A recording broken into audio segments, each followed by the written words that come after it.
Assalamualaikum warahmatullahi wabarakatuh dan selamat pagi.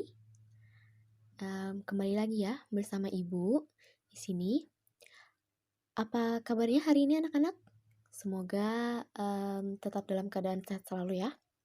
Nah, hari ini kita juga tidak bisa Google Meet ya, karena kalian Ibu dengar ada simulasi ya di sekolah. Tapi nggak apa-apa, kita lanjut materinya ke tema 2, subtema 1, pembelajaran 5.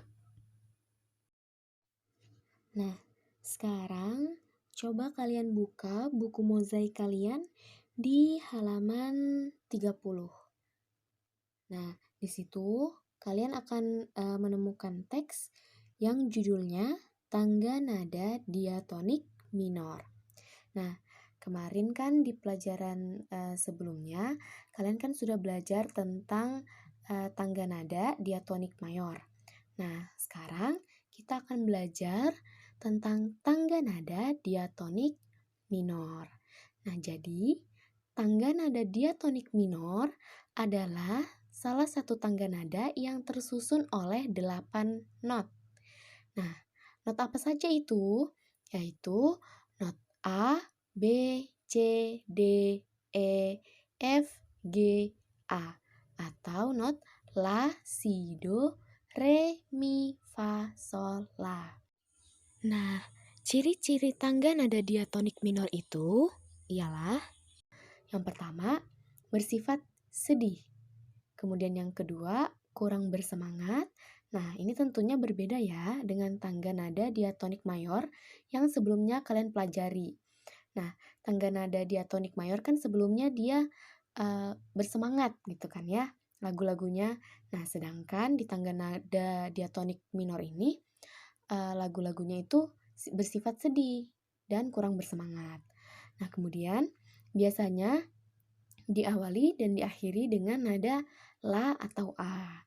Kemudian memiliki pola interval yaitu 1, setengah, 1, 1, setengah, 1, 1. Nah, apa saja contoh lagu bertangga nada diatonik minor? Yang pertama itu ada lagu Ibu Kita Kartini. Kemudian yang kedua ada lagu Kasih Ibu. Nah, selanjutnya kita akan kembali membahas tentang sistem pernafasan manusia. Nah, sekarang kita ingat-ingat lagi ya pembelajaran sebelumnya. Jadi, arti dari bernafas itu adalah kegiatan menghirup oksigen ke dalam tubuh dan membuang karbon dioksida dari dalam tubuh. Nah, sekarang Ibu akan membukakan PPT yang sebelumnya, lalu kita akan sama-sama bahas kembali ya.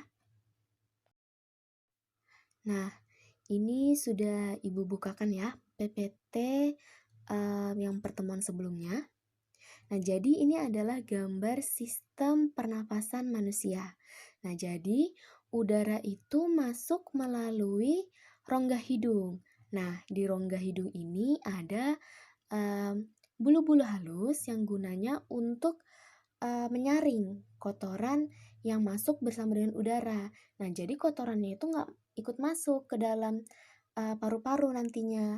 Nah, kemudian di rongga hidung itu juga udara itu akan dilembabkan. Nah, setelah itu udara masuk menuju faring, kemudian laring, dan sampai di trakea. Nah, di trakea ini udara itu juga disaring kembali. Jadi kalau misalnya ada bakteri atau ada debu-debu yang misalnya lolos nih nasi ya dari rongga hidung, nah di sini akan disaring lagi. Jadi debu-debu atau bakterinya itu akan dikeluarkan. Nah, setelah itu udara itu akan masuk ke bronkus. Nah, setelah itu akan masuk ke cabang bronkus yaitu bronkiolus. Kemudian akan masuk ke paru-paru. Nah, di paru-paru ini ada alveolus. Nah, alveolus itu gambarnya seperti ini ya.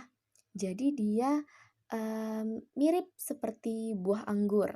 Nah, kemudian di alveolus ini terjadi pertukaran antara oksigen dengan karbon dioksida. Nah, nanti oksigennya akan diedarkan ke seluruh tubuh, sedangkan karbon dioksidanya akan dikeluarkan dari tubuh.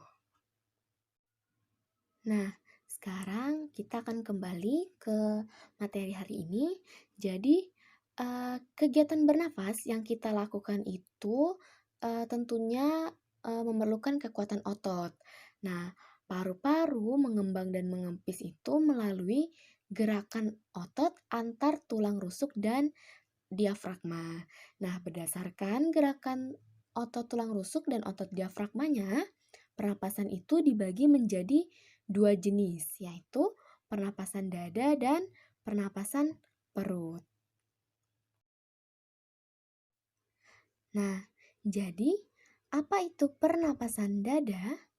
Pernapasan dada adalah pernapasan yang melibatkan otot antar tulang rusuk.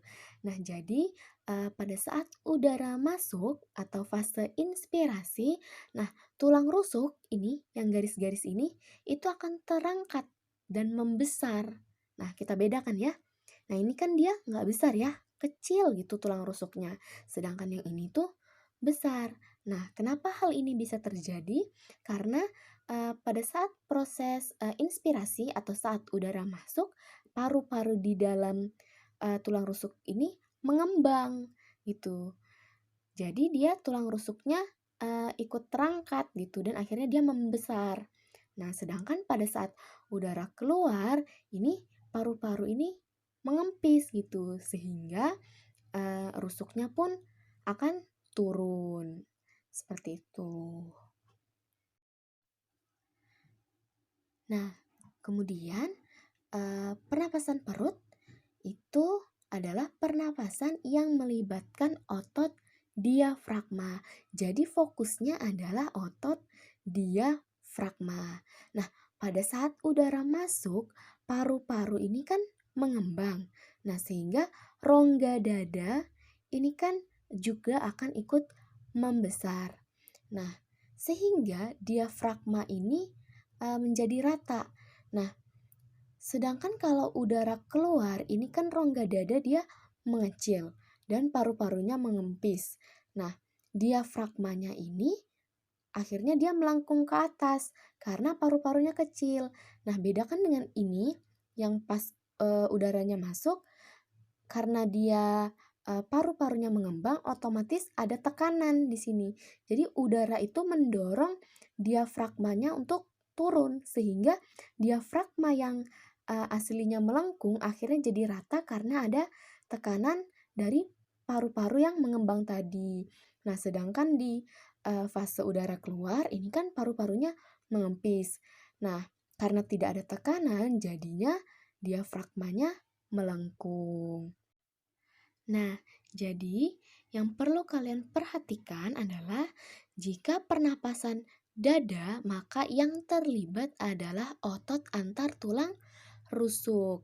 Sedangkan di pernapasan perut, maka yang terlibat adalah otot diafragma. Nah, sekian pembelajaran untuk hari ini. Kalau misalnya kalian masih ada yang dibingungkan atau ada yang mau kalian tanyakan, bisa hubungi ibu secara langsung. Terima kasih atas segala perhatian kalian selama menonton video ini. Tetap semangat belajar, tetap jaga kesehatan kalian. Kurang lebihnya ibu mohon maaf. Wassalamualaikum warahmatullahi wabarakatuh.